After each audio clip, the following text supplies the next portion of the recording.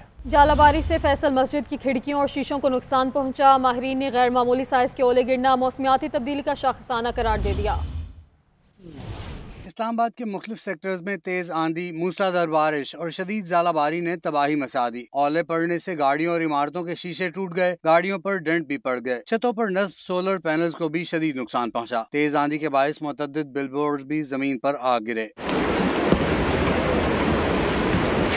ژالہ باری سے فیصل مسجد کی کھڑکیاں، شیشے اور دروازے بھی ٹوٹ گئے۔ شہریوں کا کہنا تھا کہ اس سے قبل اتنی طوفانی ژالہ باری کبھی نہیں دیکھی۔ اسلام آباد میں ہم نے ایسا کبھی نہیں دیکھا، بہت سے لوگ روڈوں پہ آپ دیکھیے کہ شیشے ٹوٹ گئے ہیں۔ موسم تو بہت اچھا ہو گیا ہے، گرمی کا زور ٹوٹ گیا ہے، تو ایسی ژالہ باری تو ہم نے نہیں دیکھی ہے، یہ پہلی دفعہ ہوئی ہے۔ ایسے کبھی زندگی میں تو پہلے کبھی نہیں دیکھی گئی جو اتنی شدید ژالہ باری ہوئی ہے۔ اچانک بارش اور ژالہ باری سے گرمی کا زور ٹوٹ گیا، سڑکوں پر ہر طرف سفیدی بکھر گئی، بارش سے سڑکوں پر پانی بھی جمع ہو گیا جس سے ٹریفک کی روانی متاثر ہوئی اور گاڑیوں کی لمبی لائنیں لگ گئیں۔ دوسری جانب محکمہ موسمیات نے اسلام آباد اور راولپنڈی میں ہلکی اور تیز بارش کا سلسلہ وقفے سے جاری رہنے کی پیشگوئی کی ہے۔ اسلام آباد میں بعض مقامات پر مزید ژالہ باری بھی متوقع ہے۔ اسلام آباد میں طوفانی بارش کے باعث دیوار گرنے سے 2 بچے جاں بحق ہو گئے۔ افسوسناک واقعے میں جاں بحق ہونے والے بچوں کی عمریں 18 اور 14 سال تھیں۔ عثمان بٹ، افسوسناک واقعے کا احوال بتائیے۔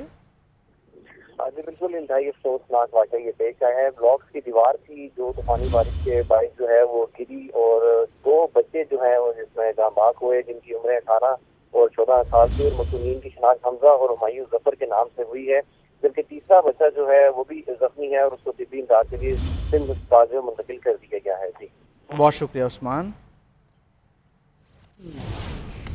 بانی پی ٹی آئی کے وکیل سلمان صفدر کی ملاقات نہ ہو سکی، جیل حکام نے ملاقات کا وقت طے کر کے آنے کی ہدایت کر دی۔ علیمہ خان نے حکومت پر تنقید کرتے ہوئے کہا کہ بانی کے خلاف 300 مقدمات ہیں، وکلا کو ملنے نہیں دیا جاتا۔ کل جو وکلا اندر بھیجے گئے وہ کسی کے حکم پر گئے، جن کا مقدمات سے تعلق نہیں وہ رضاکارانہ طور پر ملنے مت جائیں، وکلا سازش کا حصہ نہ بنے۔ ہم اس معاملے پر ہائی کورٹس میں درخواستیں دائر کر رہے ہیں۔ سلمان اکرم راجہ کہتے ہیں کہ بانی پی ٹی آئی کو فیملی اور وکلا سے نہیں ملنے دیا جا رہا، جو کچھ ہو رہا ہے بانی پی ٹی آئی کو تنہا کرنے کے لیے کیا جا رہا ہے۔ جیل عملہ غیر متعلقہ افراد کو ملاقات کے لیے بھیجتا ہے۔ سلمان اکرم راجہ نے کل ملاقات کے لیے 6 نام دیے۔ عمر ایوب، شبلی فراز، راجہ ناصر عباس کے نام شامل ہیں۔ صاحبزادہ حامد رضا، زرتاج گل اور ملک احمد خان بچر کے نام بھی شامل۔ خیبر پختونخوا کی معدنیات کا معاملہ حساس ہے، صوبے کے حقوق پر کوئی سمجھوتہ نہیں ہوگا۔ مولانا فضل الرحمان کی پشاور میں نیوز کانفرنس کا صرف وفاق نہیں، بین الاقوامی قوتیں بھی ہمارے معدنی وسائل پر قبضے کی سازش کر رہی ہیں، ہم کوئی قبضہ نہیں ہونے دیں گے۔ مزید کہا 18ویں ترمیم کے خلاف کوئی بل اسمبلی میں نہیں آنا چاہیے، حکومت نے ہوش کے ناخن نہ لیے تو ہمیں عوام کے پاس جانا پڑے گا۔ وفاقی حکومت نے نیفا کے نام سے منرل انویسٹمنٹ فیسیلیٹیشن اتھارٹی کے قیام کا فیصلہ کیا ہے۔ صوبے کے وسائل پر وفاق یک طرفہ قبضہ کرنے کی کوشش کر رہا ہے اور یہ 18ویں ترمیم کی بھی نفی ہے، صوبے کے عوام کے حقوق پر بھی ایک حملہ ہے۔ 18ویں ترمیم میں کسی قسم کی تبدیلی یا صوبوں کے اختیارات میں کسی قسم کی تبدیلی اور رد بدل، اس پر کوئی کمپرومائز نہیں ہو۔ حساس نوعیت کا مسئلہ تصور کریں، یہ ہوش کے ناخن نہیں لیتے تو پھر ہمیں عوام میں جانا ہوگا۔ عوام براہ اپنے حق کے تحفظ کے لیے میدان میں نکلیں، بین الاقوامی قوتوں کو اپنے وسائل کا مالک بنائیں گے اور نہیں حکومت کو، وفاقی حکومت کو اس کا مالک بنائیں گے۔ ایک جذباتی قسم کا فیصلہ، افغانستان سے ہم ناراض ہوئے کسی اور وجہ سے، ہم زور نکال رہے ہیں اس کا مہاجرین سے، لہٰذا دونوں ملک بیٹھ کر اب اگر وہاں امن و امان ہے تو مہاجرین کی واپسی کا میکینزم طے کریں۔ کون سی کابینہ کا اجلاس ہوا ہے کہ جس کی بنیاد پر یہ فیصلے کیے گئے ہیں؟ کیا کیا جا رہا ہے ہمارے ملک میں؟ کون حکومت کر رہا ہے؟ کون ملک کو چلا رہا ہے؟ کوئی اصول، کوئی ضابطہ، کوئی اخلاق، کوئی پیکار، کچھ بھی تو یہاں نہیں ہے۔ وزیر اعلیٰ پنجاب مریم نواز کا کہنا ہے کہ جب ہم اقتدار میں آئے تھے تو بات ہو رہی تھی کہ پاکستان ڈیفالٹ کر جائے گا، آج عوام کی پرواہ کرنے والے لوگ آئے ہیں تو 1 سال میں پاکستان کے حالات بدل گئے، آج ریٹنگ ایجنسی پاکستان کو سراہتی ہیں۔ اوورسیز سے کہا گیا کہ ترسیلات نہ بھیجیں مگر انہوں نے ریکارڈ پیسے بھیجے۔ وزیر اعلیٰ پنجاب مریم نواز نے پنجاب میں ماحولیاتی تحفظ فورس بنا دی، گاڑیوں کے لیے ٹیسٹنگ سسٹم بھی لانچ کر دیا۔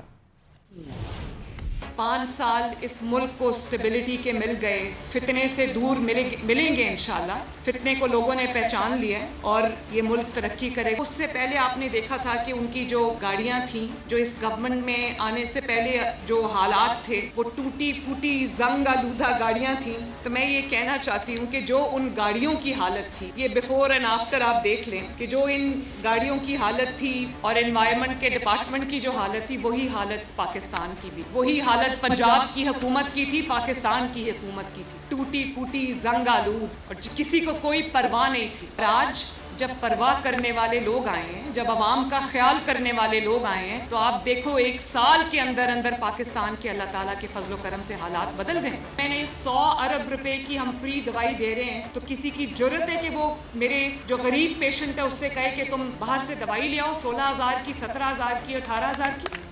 اس کے اوپر میری زیرو ٹالرنس. مجھے جس کو بھی نکالنا پڑا، فارغ کرنا پڑا، مجھے کوئی ڈر نہیں ہے. آپ نے میری جتنی تنقید کرنی ہے میرے پہ کر لو، لیکن مجھے میرا فرض. سندھ اور پنجاب میں پانی کی تقسیم کا تنازع شدت اختیار کر گیا. پنجاب کی جانب سے ٹی پی لنک کینال سے پنجاب کے اضافی پانی لینے پر سندھ حکومت کا وفاقی حکومت اور ارسا سے شدید احتجاج. پنجاب حکومت کے خلاف وفاق اور ارسا کو احتجاجی مراسلہ ارسال کر دیا گیا. وزیر اعلیٰ سندھ نے بھی صورتحال کی خرابی کا ذمہ دار پنجاب کو قرار دیا. تفصیلات سونیا خانزادہ کی رپورٹ میں.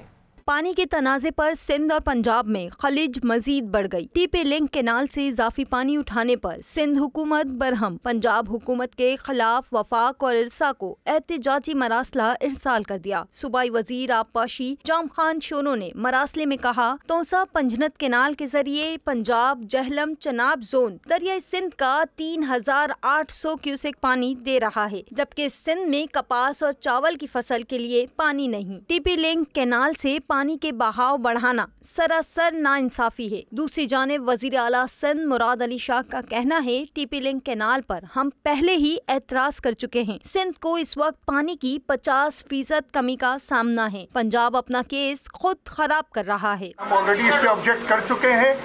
اس وقت 50% کمی ہے پانی میں اور ان کو ٹی پی لنک نہیں کھولنا چاہیے تھا. یہ اپنا کیس خود خراب کر رہے ہیں اور ہم انشور کریں گے نہ صرف ٹی پی لنک بند ہو جب تک پانی نہیں آ جاتا، اس کے ساتھ ساتھ کینالز جب تک بند کرنے کا اعلان نہیں ہوگا ہم جاری. پانی کی تقسیم کے معاملے پر سندھ کے مختلف شہروں میں عوام بڑے پیمانے پر سراپائے احتجاج ہیں اور اس ضمن میں مختلف سیاسی جماعتوں کی جانب سے وفاقی حکومت کو تنقید کا نشانہ بنایا جا رہا ہے. کیمرامین فیصل نذیر کے ساتھ سونیا خانزادہ، GNN کراچی. حیدرآباد میں پاکستان پیپلز پارٹی کے جلسے کی تیاریاں. سینئر وزیر شرجیل انعام ایمن نے ہٹڑی بائی پاس جلسہ گاہ کے دورے پر انتظامات کا جائزہ لیا. اس موقع پر شرجیل انعام ایمن کو جلسے کی سیکیورٹی، روٹس اور ٹریفک سمیت مختلف امور پر بریفنگ دی گئی. 18 اپریل کو Peoples Party chairman Bilawal Bhutto Zardari Hatri bypass پر جلسہ عام سے خطاب کریں گے. وزیر اعلیٰ بلوچستان سرفراز بگٹی کہتے ہیں، کچھ لوگ بلوچستان کی ترقی کو پسند نہیں کرتے. آج بلوچستان اور ملک کے ایک نہیں کئی دشمن ہیں. وزیر اعظم افواج پاکستان اور صوبائی حکومت کی کوشش ہے کہ بلوچستان میں ترقی ہو. پیٹرولیم مصنوعات میں کمی کا فائدہ بلوچستان کو منتقل کرنے پر شکریہ ادا کرتے ہیں. وفاقی وزیر جام کمال بولے، ملک اور صوبے کے دشمن نہیں چاہتے کہ معدنیات کے ذخائر سسٹم میں شامل ہوں. وزیر اعظم ہر معاملے میں بلوچستان کو سر فہرست رکھتے ہیں.